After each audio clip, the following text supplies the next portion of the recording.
Good morning, guys. Welcome to my Monday morning rant for Monday, the 9th of August, 2021. We are heading into the sixth week, I think, of lockdown. And as I thought, it's gotten better for me because Viv's pretty much moved in. And it's been great having a woman in the house. I don't mean to sound sexist or nothing, but fuck, we've been doing a lot of cleaning, man. Viv hired a shop vac from Bunnings, and I got to shop vac my couch and some rugs and my room, which is all carpeted. And I'll be honest, I've been living in this house for like, I don't know, 15 years or more or whatever, and I've never shop vaxed the carpet. So as you can imagine, it was pretty filthy. I think with me, it's like on the surface that the house kind of looks clean, but if you touch stuff, everything's kind of dusty. And I'm just a big hippie at heart, man. I think I'm just like, fuck, I could like, you guys should see the fucking state of my garden. It is overgrown with vines and shit. And I think, I probably suit that lifestyle of like moving up north to Nimbin or something and just like fucking letting shit just do its thing and stop. I wouldn't try to preserve anything. Like my wooden deck outside is so fucked up that you can put your foot through the floor. Because I don't look after the timber and I don't oil it up and try to preserve it from the harsh, salty sort of air around here. But yeah, that would really suit me because I think I really am a bit of a bum. I'm a hippie at heart, and I'm more of an it is what it is rather than like trying to look after things properly kind of person. But yeah, it's been good. She has more cleaning products than I've ever seen in my life. She seems to have one of those squeegee bottles for like fucking every type of surface and every type of situation. And like actually moving furniture and cleaning underneath it, and just getting into all the really little nooks and crannies. And the place is coming up real nice, and I have to admit I'm really enjoying it. And my room is looking better than ever, and I've even done like fucking 4 or 5 loads of washing, and I'm almost on top of that. So yeah, it's been fun to like actually get in the zone on cleaning shit up. And just having huge DNMs too. I do miss that. Like I love being single, and we've been talking a lot about love actually, and it's like, man, it's funny. Like I talk about it with a fair few people who are in their 20s, and it's really fascinating. Like a lot of the guys, especially that I talk to, kind of not interested in having a serious relationship. And anytime someone says that to me, especially if they're in their 20s, I just think that what that means is that they would really love one, but they just haven't got the energy to put into making it happen. And a lot of the girls that I talk to in their 20s about love seem to have had really bad relationships before where they've gotten hurt, and now they're just too scared to give it another go. And that's super sad. It's like I have been in love a fair few times, and I've been in a fair few really long relationships, like 7 years, 5 years, 4 years. And there's something to be said about a long-term relationship where you live together, you sleep together, you eat together, you do everything together, and you really do become one person at some point. And the bond and the unity gets so strong that you're stronger. You're just stronger than you are when you're by yourself, and especially when you're younger. Because when shit hits the fan, it's nice to have that someone there to to help you deal with it. Every time there's some kind of hard problem that pops up in life, if you're in a solid relationship, it just makes things a little bit easier to navigate. And I feel really sorry for people who have never been in love before and don't know what it's about. Like, as much as I'm not anti-love, but as much as I really have made a solid decision to not go there anymore and to just be on my own, I still really wish for people especially young people, to go there, and to at least experience the tremendously high highs and the low lows that you can feel when you actually commit to someone. I think it is amazing. And I often hear that it's like, based on some previous bad experience, and they're too scared to fall in love again. But I mean, man, like, you don't want to start living and thinking about love like how I do in my sort of, mid 40s when you're in your mid 20s. And I don't believe you've given it enough of a go. And it takes time in a relationship to realize you need to be selfless and you need to be super respectful. And above all, I think you need to work on being vulnerable and having amazing communication. And I remember, like, my first relationship that lasted for 7 years. I was really struggling with it in the start, because it's always that power play, like one person always ends up liking the other person more than the other person likes the person. I mean, it's really hard to get that balanced. And we ended up having weekly meetings. Like, we lived in the city, and there was a bookshop that had a cafe, a Berkeley bookshop, and it was open till really late at night.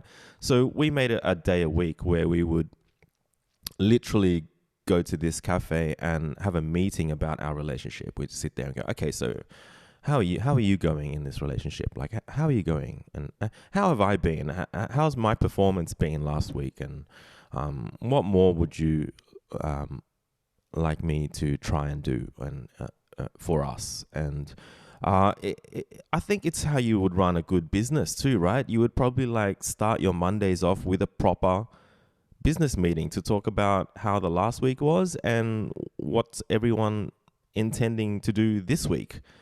And I think that communication goes such a long way when you have like a solid 1 hour meeting once a week. It's not a big deal. It's a long week. There's plenty of hours in it. But if you have that one meeting a week, it's like you put your cards down on the table and you keep each other up to date. It's like an update on how you're going in the relationship. And it's listening to someone and also voicing whatever's been bugging you. And I think, like, when you see older couples in fancy restaurants, and they don't even say a single word to each other for the whole night, or, when you hear of your friends who are married with children and they're fucking around and they're like, hiring escorts, or like they're going overseas and they're fucking around there as well. And it's like, obviously they're living a secret second life.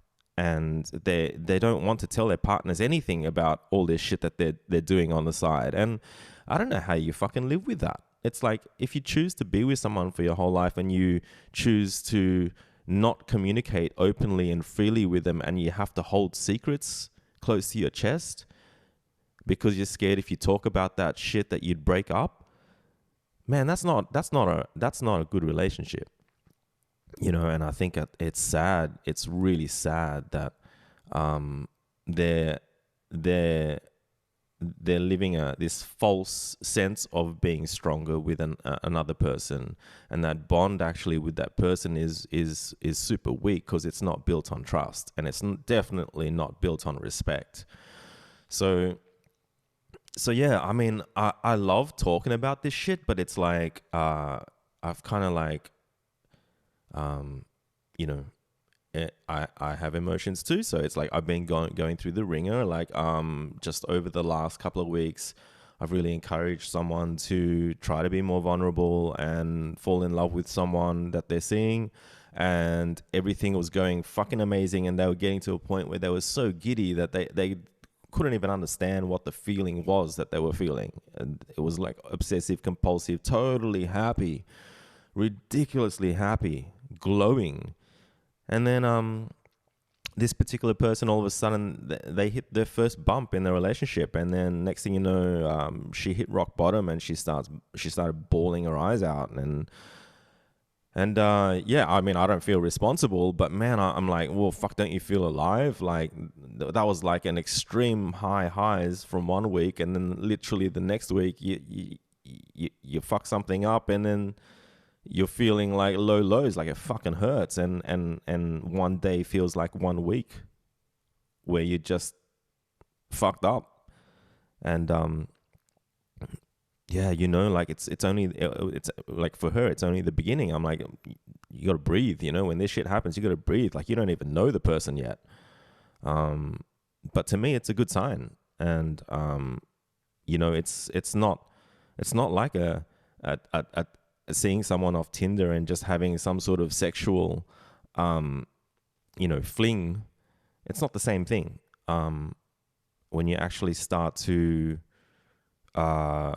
invest and be more open with someone and be more vulnerable, I think you set yourself up for a true relationship. And yeah, it's not easy. Like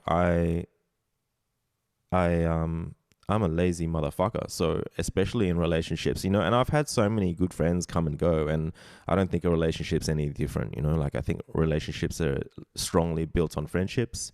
And as soon as you stop putting the time in to have those weekly meetings or catch ups or stuff like that, it all just tends to fall apart. But yeah, like I find it fascinating, and I do find it inspiring. It's really further solidified that fuck, I'm so glad I never had children, and I'm so glad that the women that I was in serious relationships before have moved on and had children because I know they really wanted them. But yeah, I am I'm living life like an absolute fucking nomad, and I am totally happy to be here. And it's like I'm just stumbling through life as I always have, and yeah, it's interesting what I find that it's almost like I'm hypocritical, right? Like, which people have called me out about that on social media so many times before, and yeah, I think I've always been contradictory, fucking bagging out something and eventually like learning to love it, and then also contradictory in that, like, okay, I don't believe in love for myself, but I believe in it for others. Yeah, yeah, it's complicated. But I don't know. I think it's a really interesting topic to talk about, and I think the whole concept of like just putting the blood, sweat, and tears in is so lost on so many people, and I'm really sorry that it is that way for a lot of people. Like, I think that whole get good at something, get good at whether it's the guitar, or get good at fucking a sport, or getting good at life in general. I think like so many people are so quick to give up on something and just not put that proper blood, sweat, and tears that you need to put into something in order to generate genuine confidence. Because you won't know what real confidence is until you get there. And fuck, when you get there, if you look at it at skating or something, and you fucking learn how to do a triple kickflip, doing it once as a fluky sort of thing, that's one thing. But like, to be able to like put the blood, sweat, and tears in to pull one off at any fucking moment. That confidence of knowing that you can do that on call is it's invaluable. You know, like it's like when you see those American guys at car meets with Mustangs and Corvettes and stuff, and then when they're leaving the meet, everyone's going, do a burnout. And they do this huge fucking burnout and crash their cars. It's because they don't have the skill to do it. They haven't done it a billion times in order to be able to do it in front of a crowd and pull off the perfect burnout. They're not going on genuine confidence. They're going on pure attitude. And attitude fucking sucks. Like ego and attitude is completely different to confidence. So I've been talking to a whole lot of people in their 20s, and I think I always have. I think I'm always like, I feel like I've always been the fucking vampire, right? Like I fucking feel like a vampire, and all my friends just become younger and younger as I get older and older, and just listening to them and conversing with them is fascinating to me, and I feel like I've been there, done that with a fair few things, and just to hear how defeated a lot of people are, you know, it puts me into kick them in the bum mode and inspire and try to inspire them to give things another go, or you know, get at least put the blood, sweat, and tears in. In other news, last week on my rant, I talked about Patreon. My Patreon going down. On average, I get about $1,500 US a month from my Patreon, and it dropped down to like 800. I think about 800 US a month. And I don't know if it was my video rant last week or what, but it's gone back up to about $1,000 US a month, and I'm really appreciative of that. So if anyone's listening and they signed up to my Patreon, thank you very much. I've gotten Viv to pay me a bit of rent every week too, so that's going to help me out a little bit more too. I got just a classic example of the fucking bills, right? Like the council rate bills came in and they were like $8,000 for the year, and that just like seeing $8,000 on a fucking bill. Even though I could pay it quarterly, right? I think quarterly I'm paying like $1,000, right? So I paid $1,000 of it. I think it was just $4,000 a year. Fucking hell, it's just seeing that kind of like all the zeros on the end of that number. It just like freaks me out. I do want to live a simple life, and for the last three or so years, I've really been thinking about selling up on this house. Like sell up.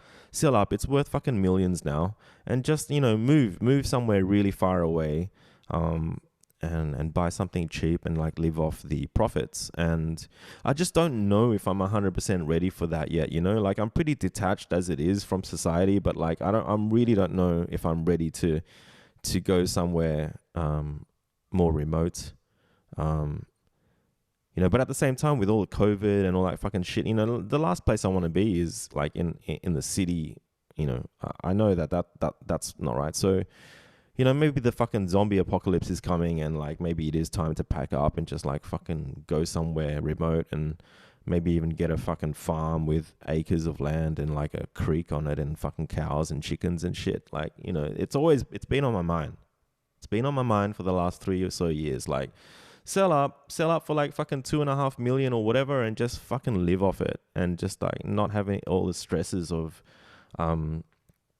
sitting on something that's a humongous investment, but not being able to draw down the money on it to survive. I got an SMS the other day from Energy Australia, like electricity company, and the SMS said that I spent 40% more energy than my last bill, and that they were just giving me a heads up. And they had a link to like how you can save more energy. And like, fucking hell, I know where that 40% came from. Like, I've been using the air conditioning, like the heater, because it's been fucking cold. So I've just been like getting up in the morning, and when I make my morning coffee, I just hit that button and the whole house warms up. And I'm like, okay, fuck that. I'm just going to wear more clothes, you know? 40% is quite a lot, and goodbye central heating and air conditioning. I've just got to deal without it, and be more of a hippie.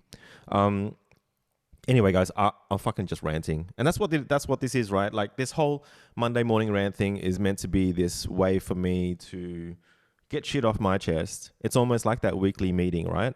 I have a little weekly meeting with myself because I'm by myself, and it's largely therapeutic. But when you don't have input, like when you don't have a life because of fucking lockdown, I've got really nothing much to talk about. And I suppose right now I'm just living my life through other people because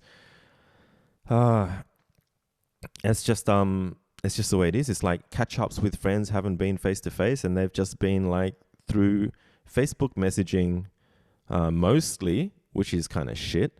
And a fair few phone calls and stuff, but it's like mostly through Facebook, and it's like it's really not good comms. It's really not good. It's very broken communication. But anyway, I hope everyone's doing all right. You know, I know people with family are going fucking bonkers. Like, I know my sister is in lockdown with her 2 kids, and she has to teach them both school every day.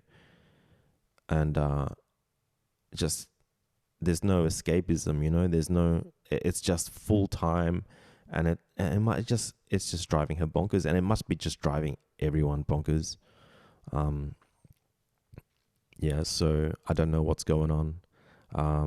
But it looks like we're going to be in lockdown till the end of the month, and it's only the fucking beginning. So I really don't know how Sydney's going to come out of this. Hey, like, I just think lockdown's not good for the soul, and it's not good for the mind.